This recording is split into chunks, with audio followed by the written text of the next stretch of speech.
코로나 확산세가 수그러들지 않으면서 어제와 오늘 이틀 동안 전남 동부 지역에서만 900여 명이 새로 확진됐습니다. 사정이 이렇다 보니 코로나19 확진자 10명 가운데 9명이 재택치료에 들어갔습니다. 여수 경도 개발의 관건인 경도 연륙교 분담금 추경 예산이 여전히 논란이 되고 있습니다. 추경 예산 확보 여부와는 별개로 사업 주체인 미래에셋 측에 책임 있는 태도 변화가 우선돼야 한다는 목소리도 높습니다.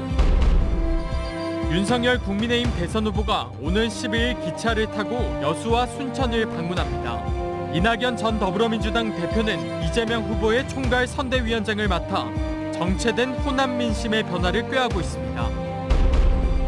최근 건조한 날씨가 이어지면서 산불 발생의 위험성이 높아지고 있습니다. 해마다 이맘때가 되면 산불을 막기 위한 산리멜기 조종사들은 밤낮을 가리지 않는 바쁜 일과를 보내고 있습니다. 안녕하십니까. 이어서 여수 MBC 뉴스데스크입니다. 전남 동부권에서 이틀간 900명이 넘는 코로나19 신규 확진자가 발생했습니다. 어제 하루 동안 여수에서 213명, 순천에서 170명, 광양에서 99명, 고흥에서 37명이 코로나19 양성 판정을 받았습니다. 또 오늘 오후 5시 기준으로 여수에서 131명, 순천 196명, 광양 71명, 고흥 26명이 추가로 신규 확진됐습니다.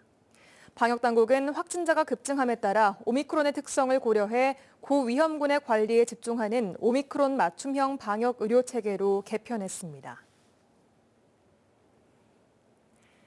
전남 지역에서도 코로나19 확진자 10명 가운데 9명이 재택치료에 들어갔습니다. 60세 이상 등 고위험군이 아닌 경우 일반 환자로 분류돼 따로 관리가 이루어지지 않는데요. 어떻게 스스로 관리하고 치료해야 하는지 김진선 기자가 안내해드립니다. 지난해 말부터 운영을 시작한 무안군의 재택치료 관리팀. 무증상, 경증 환자인 재택치료자에 대한 모니터링과 물품 지급 등을 맡아왔습니다. 직원 한 사람당 수백 명까지 관리 대상이 늘면서 종일 전화를 들어도 부족한 상황.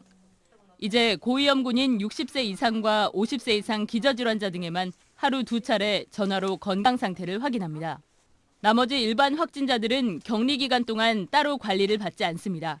대신 재택치료팀에 직접 전화를 걸어 상담을 받을 수는 있습니다.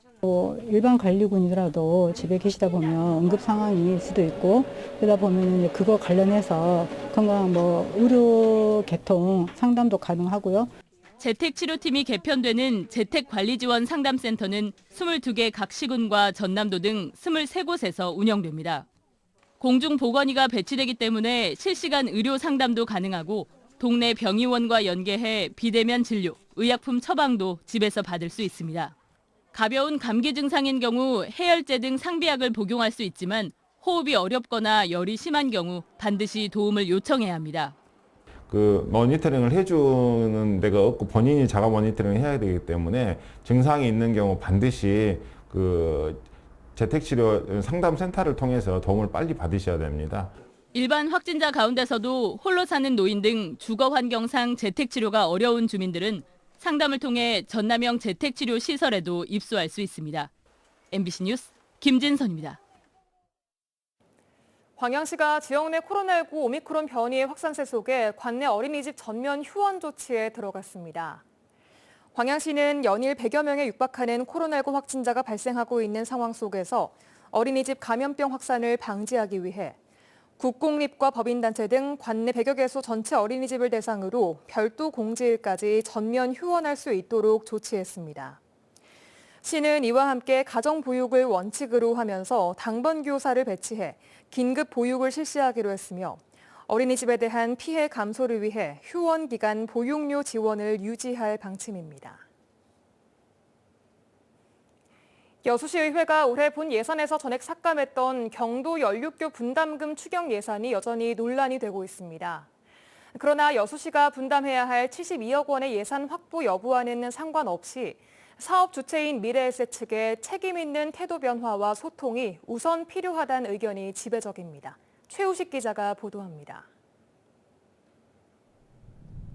경도 연륙교는 35년 전에 도시계획도로로 결정됐지만 전액 시비 확보라는 벽에 부딪혀 추진되지 못하다 민선 6기 이낙연 지사와 주철현 시장이 투자 유치에 성공하면서 국도비 지원과 함께 가시화됐습니다. 하지만 미래에셋 측의 레지던스 건립 계획으로 불거진 논란은 연륙교 예산 확보에도 제동을 걸었습니다. 지난해 여수시 의회가 이미 국비와 도비가 확보된 상황에서 여수시가 분담해야 할 본 예산을 전액 삭감하면서 경도 개발 사업 자체보다 더 큰 이슈가 됐습니다. 전라남도는 이례적으로 이 문제와 관련해 여수시와 시의회, 경제청에 협조 공문까지 보내 추경 확보를 압박하고 나섰습니다. 투자 협약서에 따르면 연륙교 등 재정 지원을 차질 없이 이행한다고 명시되어 있는 바 이에 대한 이행이 투자 유치에 있어서 매우 중요한 사항이라고 생각됩니다. 기업을 유치함에 있어서 이런 투자 협약의 내용이 제대로 이행되지 않으면 향후 전남도에 대한 투자에도 많은 애로가 있습니다. 하지만 반대 여론은 여전합니다. 전남 시민단체 연대회의는 성명을 내고 이번 추경 예산도 삭감해야 한다고 주장했습니다. 시의회의 추경안 심사도 관건입니다. 여러 여건상 이번 추경은 통과될 거라는 관측이 있긴 하지만 해당 상임위 심사 단계에서부터 강한 반대 의견에 부딪혀 표결 끝에 또다시 부결됐습니다. 일관되게 반대해온 일부 의원들은 추경 예산 확보 여부를 떠나 미래에셋 측의 태도 변화가 필요하다는 의견을 제기하고 있습니다. 미래에셋이 연륙교 예산이 혹시라도 통과됐을 경우 정확한 입장 전환이 있어야 한다고 생각합니다. 그래서 여수 시민들이 우려하는 생활형 숙박시설에 대한 어떤 대안을 좀 제시해 줬으면 좋겠습니다. 레지던스에서 시작된 논란이 주민수건 사업인 연륙교 건설까지 발목을 잡는 가운데 이제는 당사자인 미래에셋이 상생의 해법을 제시해야 한다는 지적이 설득력을 얻고 있습니다. MBC 뉴스 최우식입니다. 윤석열 국민의힘 후보가 이번 주말 호남을 방문합니다. 윤석열 후보는 오는 12일부터 이틀 동안 무궁화호 열차를 타고 전남북 지역 8개 도시를 돌며 지역민들을 만날 예정으로 12일 오후 2시와 4시 사이 여수와 순천을 방문할 계획입니다. 이번 일정에는 이준석 국민의힘 대표가 동행할 예정인 가운데 이 대표는 윤 후보의 호남 지역 득표율 목표치를 25%로 올리겠다고 밝혔습니다. 이낙연 전 더불어민주당 대표가 이재명 후보의 총괄 선대위원장을 맡음에 따라 정체된 호남 민심에 어떤 영향을 미칠지 주목됩니다.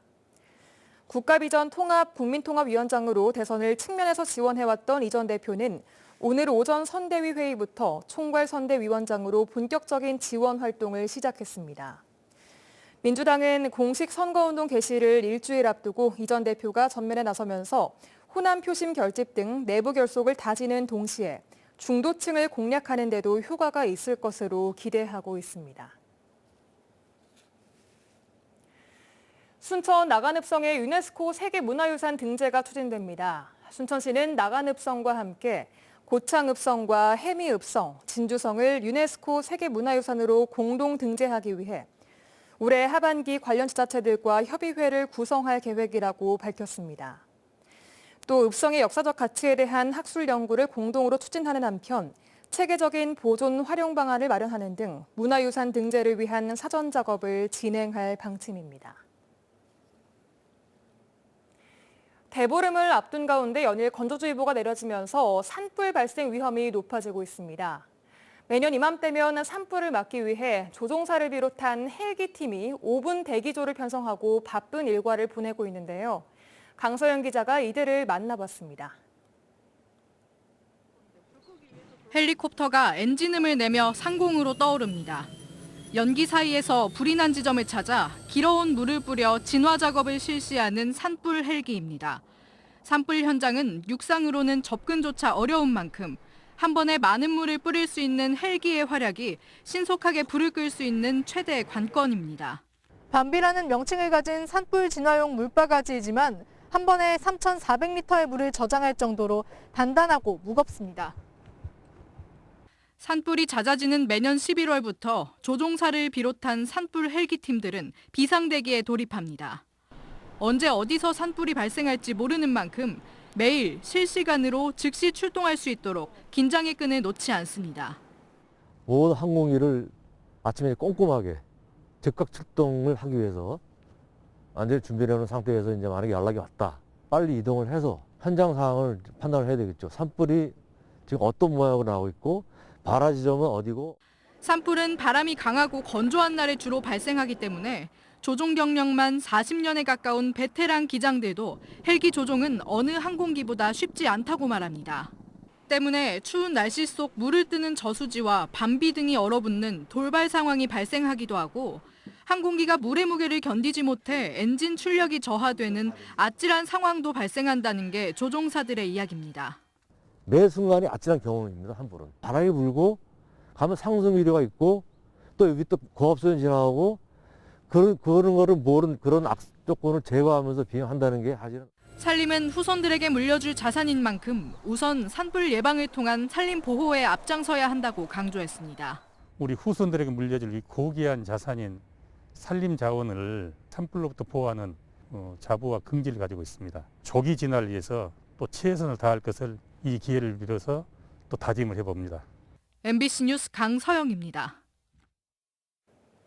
여순 사건 특별법 시행에 따라 지난달 21일부터 진상규명과 희생자 유족 신고 접수가 시작된 가운데 지금까지 전국에서 117건의 피해 신고가 접수됐습니다. 전라남도가 어제까지 접수한 피해 신고 현황을 보면 지역별로는 도내에서 여수가 38건, 순천 36건, 고흥 22건, 구례 5건 등이며 광주와 부산, 경기, 경남 등에서도 12건의 우편 신고가 들어왔고 유형별로는 진상규명 신고가 10건, 희생자 유족 신고가 107건이었습니다.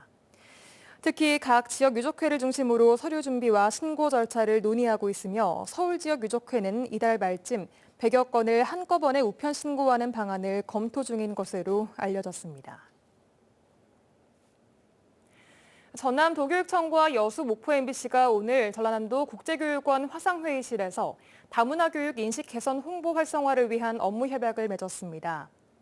전남교육청은 이번 협약에서 다문화 관련 자료와 성과를 공유하고 여수 MBC와 목포 MBC는 전남 지역 다문화 인식 개선을 위한 홍보 다큐멘터리 기획부터 송출 등을 담당할 계획입니다. 장서궁 전남도교육감은 이번 협약을 통해 공정하고 친화적인 다문화 교육 환경 조성과 지역 학생들과 전남도민들에게 다문화 교육에 대한 새로운 인식을 심어주는데 좋은 계기가 될 것으로 기대했습니다.